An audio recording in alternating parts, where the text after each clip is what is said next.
எல்லாருக்கும் வணக்கம் மக்களே. நான் உங்களில் ஒருவன் பேசுறேன். நாம இந்த காணொளியில என்ன பார்க்க போறோம் அப்படின்னு பார்த்தீங்க அப்படின்னா, 2026 சட்டப்பேரவைத் தேர்தல் தமிழ்நாடு நடக்கப் போற காரணத்தினால, எந்தெந்த கட்சிகள் எப்படியெல்லாம் வாக்கு சதவீதங்கள் வாங்கியிருக்காங்க, எப்படியெல்லாம் வெற்றி பெற்றிருக்காங்க, அந்த தொகுதியில அவங்களுக்கு என்ன பலம் இருக்கு, வரப்போகும் தேர்தல்கள்ல எப்படியெல்லாம் வெற்றி பெறுவாங்க அப்படிங்கிற ஒரு தொகுப்பு பார்த்துக்கிட்டு இருக்கோம். கணிப்பு பார்த்துக்கிட்டு இருக்கோம். அந்த வகையில நாம இன்னைக்கு காணப் போற தொகுதி என்னன்னு பார்த்தீங்க அப்படின்னா, ராணிப்பேட்டை மாவட்டத்துல இருக்க ராணிப்பேட்டை தொகுதி தான் பார்க்க போறோம். வாங்க நிகழ்ச்சிக்கு போலாம். அதுக்கு முன்னாடி நம்ம சேனல சப்ஸ்கிரைப் பண்ணி வச்சுக்கங்க மக்களே. சப்ஸ்கிரைப் பண்ணி ஹெல்ப் பண்ணுங்க.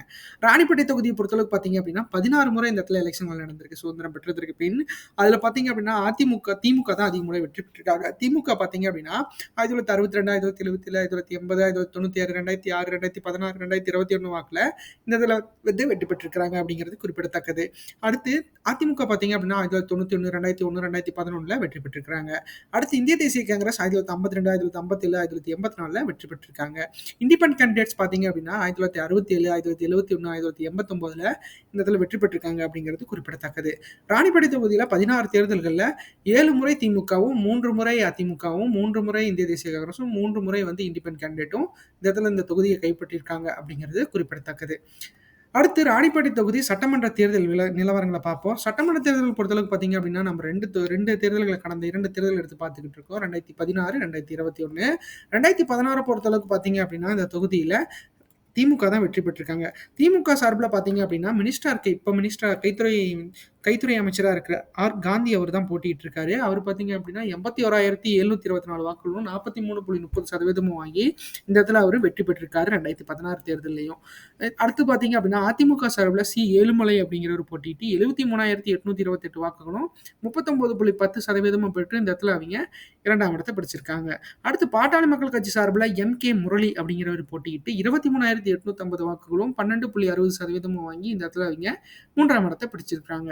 அடுத்து மக்கள் நல கூட்டணி சார்பில் இந்த இடத்துல தேமுதிக நித்யானந்தம் அப்படிங்கிறவர் நிறுத்தியிருக்காங்க. அவர் 5,906 வாக்குகளும் 3.10% பெற்று இந்த இடத்துல அவங்க 4ஆம் இடத்தை பிடிச்சிருக்காங்க அப்படிங்கிறது குறிப்பிடத்தக்கது. அடுத்து 2021 தேர்தலையும் மீண்டும் வந்து காந்தி அவர் தான் போட்டியிட்டு வெற்றி பெற்றிருக்காரு. அவர் கைத்துறை அமைச்சராகவும் இருக்கிறார். இப்போ 1,03,291 வாக்குகளும் 50.20% வாங்கி மிகப்பெரிய அளவில் இந்த இடத்துல வெற்றி பெற்றிருக்காரு அப்படிங்கிறது குறிப்பிடத்தக்கது. அதிமுக பார்த்தீங்க அப்படின்னா சுகுமார் அப்படிங்கிறவர் நிறுத்தி 86,793 வாக்குகளும் 42.20% பெற்று இந்த இடத்துல 2ஆம் இடத்தை பிடிச்சிருக்குது. அடுத்து நாம் தமிழர் கட்சி சார்பில் இந்த இடத்துல பார்த்தீங்கன்னா சைலஜா அப்படிங்கிறவங்க போட்டிக்கிட்டு 10,234 வாக்குகளும் 5% வாக்குகளும் பெற்று இந்த இடத்துல வந்து 3ஆம் இடத்தை பிடிச்சிருக்காங்க அப்படிங்கிறது குறிப்பிடத்தக்கது. ஆக மொத்தத்தில் இந்த இடத்துல பார்த்தீங்க அப்படின்னா அந்த கைத்துறை அமைச்சராக இருக்கிற காந்தி அவர்களுக்கு மிகப்பெரிய அளவில் பலு இருக்கிறத நம்மளால மறுக்க முடியாத உண்மையா இருக்கு. அடுத்து பார்த்தீங்க அப்படின்னா ராணிப்பேட்டை தொகுதி மக்களவை தேர்தல் நிலவரங்கள் கடந்த 2 தேர்தல்கள் எப்படி இருந்துச்சு அப்படிங்கிறத பார்த்துருவோம். அந்த வகையில் பார்த்தீங்க அப்படின்னா 2019, 2024 பார்த்துக்கிட்டு இருக்கோம்.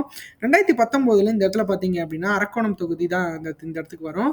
அரக்கோணம் மக்களவை தேர்தலில் பார்த்தீங்கன்னா ஜெகத் ரட்சகன் அப்படிங்கிறது தான் போட்டிட்டு இருக்காரு திமுக சார்பில் அவர் போட்டிட்டு பார்த்தீங்கன்னா 1,08,325 வாக்குகளும் 51.43% வாங்கி இந்த இடத்துல அவர் வெற்றி பெற்றிருக்கிறாரு. அடுத்து திமுக சார்பில் இந்த இடத்துல திமுக வெற்றி பெற்றிருக்கு. அடுத்து பாட்டாளி மக்கள் கட்சி அதிமுக சார்பில் போட்டிட்டு இருக்காங்க.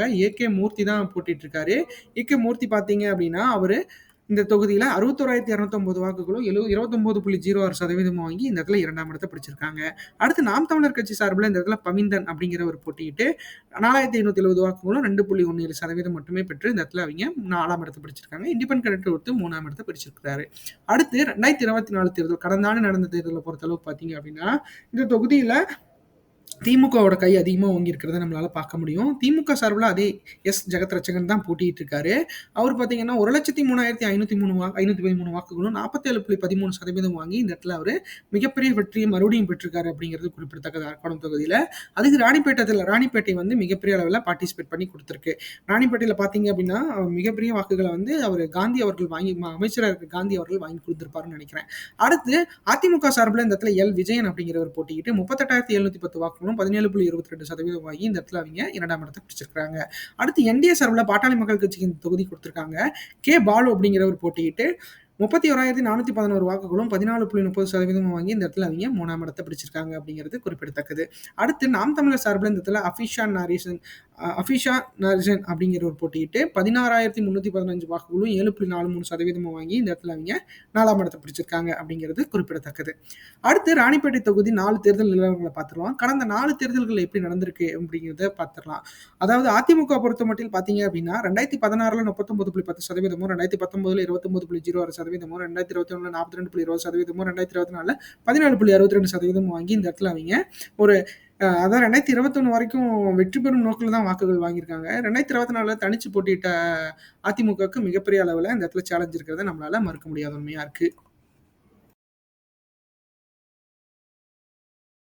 அடுத்து திமுக பார்த்தீங்க அப்படின்னா 2016ல் 43.30%, 2019ல் 51.43%, 2021ல் 50.20%, 2024ல் 47.13% வாங்கி இந்த இடத்துல வெற்றி பெறும் நோக்கில் வந்து இந்த இடத்துல வாக்குகளை வச்சிருக்காங்க அப்படிங்கிறது திமுகவுக்கு மிகச்சிறந்த ஒரு தொகுதியாக இருக்கிறத நம்மளால பார்க்க முடியுது. ஏன்னா இந்த தொகுதியை பொறுத்தளவுக்கு பார்த்தீங்கன்னா திமுக ஆர் காந்தி அப்படிங்கிற ஒரு அமைச்சர் தொகுதியாக இருக்க காரணத்தினால இந்த அளவுக்கு இந்த இடத்துல வந்து இவங்க பார்ட்டிசிபேட் பண்ணியிருக்காங்க.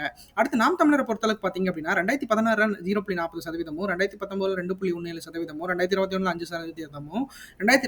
7.43% வாங்கி இந்த இடத்துல அவங்க ஒரு கணிசமான வாக்குகள் வந்து அவங்க வச்சிருக்காங்க அப்படிங்கிறது குறிப்பிடத்தக்கது.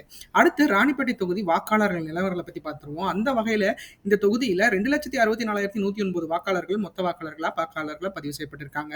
அதுல 1,27,637 ஆண்களும் 1,36,440 பெண்களும் இந்த இடத்துல வாக்காளர்களா பதிவு செய்யப்பட்டிருக்காங்க. மூன்றாம் பழனித்தவர் 32 பேர் இந்த இடத்துல வாக்காளர்களா பதிவு செய்யப்பட்டிருக்காங்க அப்படிங்கிறது குறிப்பிடத்தக்கது. ஆக மொத்தத்துல இந்த தொகுதியில பெண்கள் ஆண்களை விட பெண்கள் மிக அளவில் அதிகமா இருக்கிறத நம்மளால பார்க்க முடியுது. அடுத்து பார்த்தீங்க அப்படின்னா 18 வயசுலேருந்து 34 வயசு வரைக்கும் இருக்கீங்க பார்த்தீங்க அப்படின்னா 43,141 ஆண்களும் 46,117 பெண்களும் இந்த இடத்துல வாக்காளர்களாக பதிவு செய்யப்பட்டிருக்காங்க. இந்த யங்ஸ்டர்ஸ்னு சொல்லப்படுறவங்க ஒரு அதிகமாக இருக்கிறத நம்மளால பார்க்க முடியும். அடுத்து 35 வயசுலேருந்து 54 வயசு வரைக்கும் இருக்கீங்க பார்த்தீங்க அப்படின்னா 54,629 ஆண்களும் 58,396 பெண்களும் இந்த இடத்துல வாக்காளர்களாக பதிவு செய்யப்பட்டிருக்காங்க அப்படிங்கிறது குறிப்பிடத்தக்கது. அடுத்தது 54 வயசுலேருந்து 65 வயசுக்கு மேலே இருக்கிற ஓல்டேஜஸ் சொல்லப்படுறவங்க வயதானவங்க பார்த்தீங்க அப்படின்னா 29,867 ஆண்களும் 31,927 பெண்களும் இந்த இடத்துல வாக்காளர்களாக பதிவு செய்யப்பட்டிருக்காங்க அப்படிங்கிறது குறிப்பிடத்தக்கது. ஆக மொத்தத்தில் இந்த இடத்துல யங்ஸ்டர்ஸோட பலம் அதிகமாக இருக்கிறத நம்மளால பார்க்க முடியும். திமுக எப்படி சமாளிக்குது அப்படிங்கிறத நம்ம பொறுத்திருந்து பார்க்கலாம். அடுத்து ராணிப்பேட்டை தொகுதி வாக்குப்பதிவு சதவீதம் எப்படி இருந்துச்சுன்னு பார்த்துடலாம்.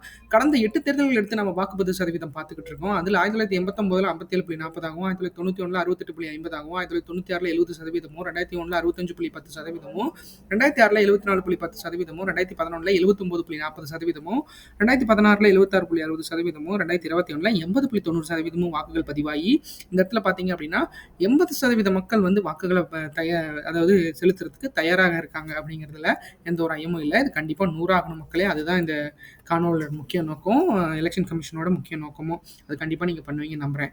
அடுத்து 2026 தேர்தல் வாக்குப்பதிவு எதிர்பார்ப்பு சதவீதத்தை பொறுத்த அளவுக்கு 78.97% இருக்கிறதுக்கு வாய்ப்புகள் அதிகமாக இருக்கிறத நம்மளால பார்க்க முடியும். அது எப்படி நடக்க போகுது, 100% ஆக போகுது அப்படிங்கிறத நம்ம பொறுத்து. ஜோலார்பேட்டை தொகுதி வாக்கு எதிர்பார்ப்பு 2026 எப்படி இருக்குன்னு பார்த்துடலாம். 2026 பொறுத்தளவுக்கு பார்த்தீங்க அப்படின்னா இந்த இடத்துல திமுக கூட்டணி வெற்றி பெறுவதற்கு வாய்ப்புகள் அதிகமாக இருக்கு. திமுக கூட்டணியை பொறுத்தளவுக்கு பார்த்தீங்க அப்படின்னா அமைச்சராக இருக்கிற காந்தி அவர்கள் தான் இந்த தொகுதியோட வேட்பாளராக நிறுத்துறதுக்கு வாய்ப்புகள் அதிகமாக இருக்க காரணத்தினால அவருக்கு இந்த இடத்துல வந்து மிகப்பெரிய அளவில் ஆளுமை, அதாவது திமுக ஆளுமை என்று அவங்க குறிப்பிடப்படுறாரு. அந்த வகையில் பார்க்குறப்போ இந்த தொகுதி ராணிப்பேட்டை தொகுதி வந்து திமுகக்கு கைவசம் இருக்கிறதுக்கு வாய்ப்புகள் அதிகமாக இருக்குது. ஏன்னா ராணிப்பேட்டை தொகுதியை பொறுத்தளவுக்கு திமுக தான் ஸ்ட்ராங்காக இப்போ வரைக்கும் இருந்திருக்காங்க. ஸோ அந்த வகையில் பார்த்தீங்கன்னா 39.79%, 82,978 வாக்குகளுக்கு மேலே பெறுவதற்கு வாய்ப்புகள் இருக்கிறத நம்மளால மறுக்க முடியாத உண்மையாக இருக்குது. எது எப்படி இருந்தாலும் சரி, ராணிப்பேட்டை தொகுதியை பொறுத்தளவுக்கு திமுகக்கு கொஞ்சம் வலு இருக்கிறத நம்மளால பார்க்க முடியுது. அடுத்து பார்த்தீங்கன்னா அதிமுக கூட்டணியை பொறுத்தளவுக்கு இந்த தொகுதியில் என்னதான் பாமக கூட இவங்க இணைந்திருந்தாலும் இந்த இடத்துல வந்து திமுகவோட அந்த ஆர் காந்தி அப்படிங்கிற ஒரு ஆளுமை இருக்க காரணத்தினால பாமகவாலேயே இந்த இடத்துல வந்து நிறைய வாக்குகள் வாங்க முடிஞ்சாலும் வெற்றி பெறும் நோக்கில் போகணும் அப்படிங்கிறது மிகப்பெரிய அளவில் சேலஞ்சிங்கான ஒரு விஷயமா இருக்கு. ஸோ அந்த வகையில் பார்த்தீங்கன்னா அதிமுக 37.95%, 79,143 வாக்குகளுக்கு மேலே பெறுவதற்கு வாய்ப்புகள் அதிகமாக இருக்கிறத நம்மளால மறுக்க முடியாத உண்மையாக இருக்குது. அந்த வகையில் பார்க்குறப்போ அதிமுக கூட்டணி இந்த தொகுதியில் மிகப்பெரிய அளவில் வேலைகள் செஞ்சு கண்டிப்பாக வெற்றி பெறுவதற்கு அவங்க கண்டிப்பாக போராடுவாங்க அப்படிங்கிறதுல எந்த ஒரு ஐயமும் இல்லை. ஸோ அது எப்படி பண்ண போகிறாங்க, என்ன பண்ண போகிறாங்க அப்படிங்கிறத நம்ம பொறுத்திருந்து பார்க்கலாம். அடுத்து நாம் தமிழரை பொறுத்தளவுக்கு பார்த்தீங்க அப்படின்னா ராணிப்பேட்டை தொகுதியில் அவங்க குறைந்தளவு வாக்குகள் தான் இப்போ வரைக்கும் பெற்றுட்டு வராங்க. ஏன்னா அதிமுக சார்ந்த மூத்த தலைவர்கள் அந்த இடத்துல இருக்க காரணத்தினால இந்த இடத்த வந்து கண்டிப்பாக வந்து அவங்களால தக்க வச்சுக்கிறதுக்கு மிகப்பெரிய அளவில் போராடிட்டு இருக்காங்க. அவங்க வெற்றி பெறும் அளவில் வந்து வாக்குகள் வாங்குறது இல்லை, ஒரு குறிப்பிட்ட அளவு, அதாவது அவங்களுக்கு தேவையான 8% வாக்குகள் வந்து இந்த இடத்துல வாங்கிட்டு இருக்காங்க அப்படிங்கிறது குறிப்பிடத்தக்கது. அந்த வகையில பார்த்தீங்கன்னா, நாம் தமிழர் 2026 தேர்தல்லயும் தனிச்சு போட்டியிட்ட 7.29%ம் 15,195 வாக்குகளுக்கு மேல பெறுவதற்கு வாய்ப்புகள் அதிகமா இருக்கு. ஏன்னா, நாம் தமிழர பொறுத்தளவுக்கு பார்த்தீங்க அப்படின்னா, அவங்க கூட்டணி கட்சிகள பற்றி இப்போதைக்கு விவாதிக்கல. ஸோ அந்த வகையில பார்க்குறப்போ இது கண்டிப்பா தனிச்சு போட்டியிடுற நாம் தமிழருக்கு 7.29% வாக்குகள் விழுகிறதற்கு வாய்ப்புகள் அதிகமா இருக்கிறத நம்மளால மறுக்க முடியாத உண்மையா இருக்கு. அடுத்து தமிழகத்துக்கு புது வரவா வந்திருக்க தமிழக வெற்றி கழகத்த பொறுத்தளவுக்கு எப்படி இருக்கும்னு பார்த்துடலாம். அந்த வகையில பார்க்குறப்ப தமிழக வெற்றி கழகத்துல யங்ஸ்டர்ஸோட ஆதரவு இந்த இடத்துல வந்து அதிகமா இருக்கு. ஏன்னா ராணிப்பேட்டை தொகுதி பொறுத்தளவுக்கு பார்த்தீங்க அப்படின்னா, நம்ம ஏற்கனவே முன்னாடி பார்த்த மாரி வேட்பாளர்கள் நிலையும் வேற மாரி இருக்க காரணத்தினால, இந்த இடத்துல 11.82%ம் 29,860 வாக்குகளும் மேல பெறுவதற்கு வாய்ப்புகள் அதிகமா இருக்கு. தனிச்சு போட்டியிட்ட டிவிகேக்கு இந்த இடத்துல வாய்ப்புகள் இந்த அளவுக்கு இருக்கிறத நம்மளால பார்க்க முடியாத உண்மையா இருக்கு. அடுத்து பார்த்தீங்க அப்படின்னா, நம்ம 2026 தேர்தல் கூட்டணி எதிர்பார்ப்பு தமிழ்நாட்டுல இந்த ராணிப்பேட்டை தொகுதியில எப்படி இருந்தா எப்படி வாக்கு சதவீதங்கள் வாங்குவாங்க அப்படிங்கிறத நம்ம பார்த்துருவோம். அந்த வகையில பார்க்குறப்ப 2026 பொறுத்தளவுக்கு அதிமுக கூட்டணியில பாஜக, பாமக, தேமுதிக, தமிழ் மாநில காங்கிரஸ் எல்லாம் இணைந்தாங்க அப்படின்னா 37.95% வாக்குகள் வாங்குறதுக்கு வாய்ப்புகள் அதிகமா இருக்கு. ஏன்னா வெற்றி பெறும் அளவில் வந்து இந்த இடத்துல வாக்குகள் வந்து அவங்களுக்கு இல்ல. ஏன்னா இந்த இடத்துல பார்த்தீங்கன்னா ராணிப்பேட்டை தொகுதி பொறுத்தளவுக்கு கைத்துறை அமைச்சரா இருக்க ஆர் காந்தி அவர்களோட ஆளுமை வந்து நம்மளுக்கு ஏற்கனவே தெரியும். ஸோ அந்த வகையில பார்க்குறப்ப அவருக்கு வந்து இந்த இடத்துல வந்து மிகப்பெரிய சேலஞ்சிங்கா அதிமுக கூட்டணிக்கு இருக்கிறதுக்கு வாய்ப்புகள் அதிகமா இருக்கு. ஏன்னா பாமக கூட்டணியில் இன்ன வரைக்கும் கன்ஃபார்ம் ஆகாத காரணத்தினால அவங்க இணைந்தாங்கனாலும் வெற்றி பெறுவது அப்படிங்கிறது கொஞ்சம் வாய்ப்புகள் மிக மிக குறைவா இருக்க காரணத்தினால அவங்க வெற்றி பெறணும் நோக்கில் வந்து ஏன்னா நம்ம மக்கள் பத்தி தெரியும். மக்கள் வந்து பாத்தீங்க அப்படின்னா ஏடிஎம்கேக்கும் டிஎம்கேக்கும் மிகப்பெரிய அளவில் சப்போர்ட்டர்ஸா இருக்காங்க. ஸோ புது கட்சிகள் வந்து உள்ள வந்திருக்காங்க. தமிழ்நாட்டுக்குள்ள ரெண்டு தடவை வந்து ரெண்டு ரெண்டு கட்சிகள் வந்திருக்காங்க. இந்த தடவை பார்ட்டிசிபேட் பண்ண போறாங்கனாலும் இந்த இடத்துல மக்களோட நிலைப்பாடு எப்படின்னா அதிமுக கூட்டணி திமுக கூட்டணி அப்படிங்கிறது மாதிரி தான் இருந்துகிட்டு இருக்கு. ஸோ அந்த வகையில் அதிமுக கூட்டணியில பாஜக, தமிழ் மாநில காங்கிரஸ்னா கன்ஃபார்ம் ஆயிருக்காங்க. பாமகவும் தேமுதிகவும் கொஞ்சம் இப்போ வரைக்கும் கன்ஃபார்ம் ஆகலை. ஏன்னா பாமகவோட ஒரு சைடு வந்து கண்டிப்பாக ஒரு 75 to 35 அந்த மாதிரி இருக்கிற அந்த ரேஷியோவில் கண்டிப்பாக அவங்களுக்கு இணையறதுக்கு வாய்ப்புகள் இருக்குது. ஏன்னா பாமகவோட ஒரு அளவு வாக்குகள் வந்து கண்டிப்பாக அதிமுக கூட்டணிக்கு கிடைக்க வாய்ப்புகள் அதிகமாக இருக்குது. தேமுதிகவை பொறுத்தளவுக்கு பார்த்தீங்க அப்படின்னா அவங்க 2019 நம்ம அதிமுகவோட இருந்தாங்க. 2021 அப்புறம் டிடிவி தினகரன் அவர்கள் தொடங்கி அம்மா மக்கள் முன்னேற்ற கழகம் போய் நின்றாங்க. 2024 மறுபடியும் வந்து அதிமுகக்கு வந்தாங்க. அப்படி வந்திருந்தாலும் அவங்க 2021, 2019, 2021, 2024 தேர்தல்களில் மிகப்பெரிய அளவில் எங்கேயுமே சோபிக்காத காரணத்தினால இந்த தொகுதியில வந்தாலும் அவங்க எல்லா தொகுதியிலும் அவங்களுக்கு ஒரு கணிசமான ஒரு 4-5 தொகுதியை தவிர மத்த தொகுதிகளெல்லாம் கணிசமான வாக்குகள் தான் வாங்குறதுக்கு வாய்ப்புகள் அதிகமா இருக்கு. ஸோ அதிமுக கூட்டணி என்ன முடிவெடுக்க போறாங்க, அது என்ன பண்ண போறாங்க அப்படிங்கிறத நம்ம பொறுத்திருந்து பார்க்கலாம்.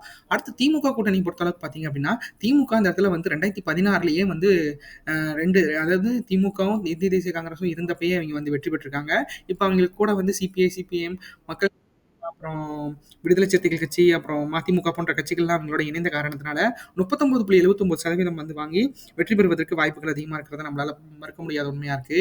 ஏன்னா திமுக பொறுத்தளவுக்கு பார்த்தீங்க அப்படின்னா, இந்த ராணிப்பேட்டை தொகுதியை மிகப்பெரிய அளவில் அவங்க கொத்தைக்கு எடுத்து வச்சிருக்காங்க. ஏன்னா அவங்களோட வெற்றியோட சதவீதத்திலேயே நம்ம பார்த்துருப்போம். ஏன்னா அவங்க வந்து 7 முறையோ 6 முறையோ வெற்றி பெற்றிருந்தாங்க.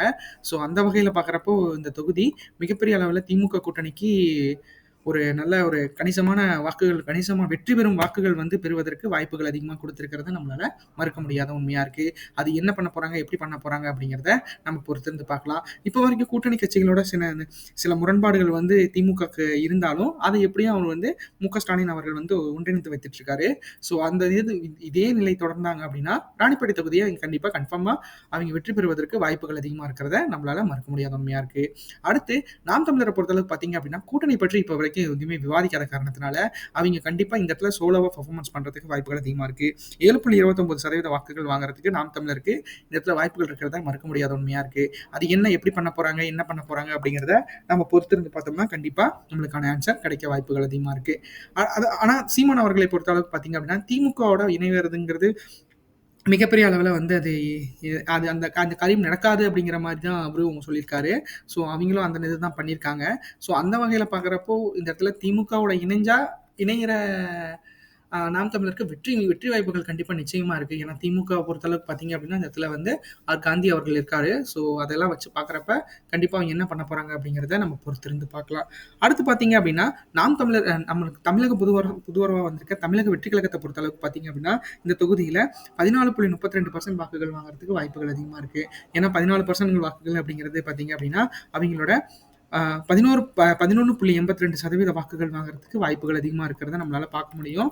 ஏன்னா 11% பார்த்தீங்கன்னா, அவங்களோட யங்ஸ்டர்ஸோட இந்த இது அவிங்களோட ரேஷியோலாம் வச்சு நம்ம இத கால்குலேட் பண்ணியிருக்கோம். ஸோ அந்த வகையில பார்க்குறப்போ, தமிழக வெற்றிக் கழகத்த பொறுத்தளவுக்கு, அவிங்க கூட்டணி பற்றி இப்போ வரைக்கும் எங்கேயுமே விவாதிக்காத காரணத்தினால, அது எப்படி நடக்கப் போகுது அப்படிங்கிறத நம்ம பொறுத்திருந்து பார்க்கலாம். ஏன்னா, கூட்டணி கட்சிகளை பற்றி இப்போ வரைக்கும் தமிழக வெற்றிக் கழகத்த பொறுத்தளவுக்கு எந்த ஒரு அனௌன்ஸ்மென்ட்டும் வரல. ஏன்னா, அந்த கரூர் இன்சிடென்ட்க்கு அப்புறம் கொஞ்சம் தமிழக வெற்றிக் கழகத்த பொறுத்தளவுக்கு கொஞ்சம் மௌனம் காத்துக்கிட்டு இருக்காங்க. ஸோ அதெல்லாம் வச்சு பார்க்குறப்ப கண்டிப்பா வந்து கூட்டணி கட்சிகளோட இணைவாங்க அப்படிங்கிறது தான் எல்லா டாக்ஸும் போயிட்டுருக்கு. அது எந்த அளவுக்கு உண்மை, எப்படி நடக்கப் போகுது, யார் அதுக்கு பார்ட்டிசிபேட் பண்ண போறாங்க அப்படிங்கிறத நம்ம பொறுத்திருந்து பார்க்கலாம். இந்த காணொளி உங்களுக்கு ரொம்ப பிடிச்சிருக்கும்னு நினைக்கிறேன் மக்களே. கண்டிப்பா நம்ம சேனலை சப்ஸ்கிரைப் பண்ணி வச்சுக்கங்க. லைக் பண்ணுங்க, ஷேர் பண்ணுங்க, கமெண்ட் பண்ணுங்க. நம்ம ஒவ்வொரு நாளும் ஒவ்வொரு தொகுதி அப்படிங்கிற ஒரு போக்குல போயிட்டு இருக்கோம். கண்டிப்பா வந்து நம்ம 234 தொகுதிக்கும் நம்ம கண்டிப்பா வீடியோஸ் போட்டுருவோம். அதுக்கப்புறம் யார் ஜெயிச்சாங்க, என்ன பண்ண போறாங்க அப்படிங்கிறத நம்ம பார்க்க போறோம். அப்புறம் அரசியல் வட்டாரங்கள் இருக்கு, பொழுதுபோக்குகள் இருக்கு, நிறைய திங்க் பண்ணி வச்சிருக்கேன். கண்டிப்பா நீங்க ஹெல்ப் பண்ணுவீங்கன்னு நம்புறேன். சப்ஸ்கிரைப் பண்ணுங்க மக்களே. நன்றி, வணக்கம்.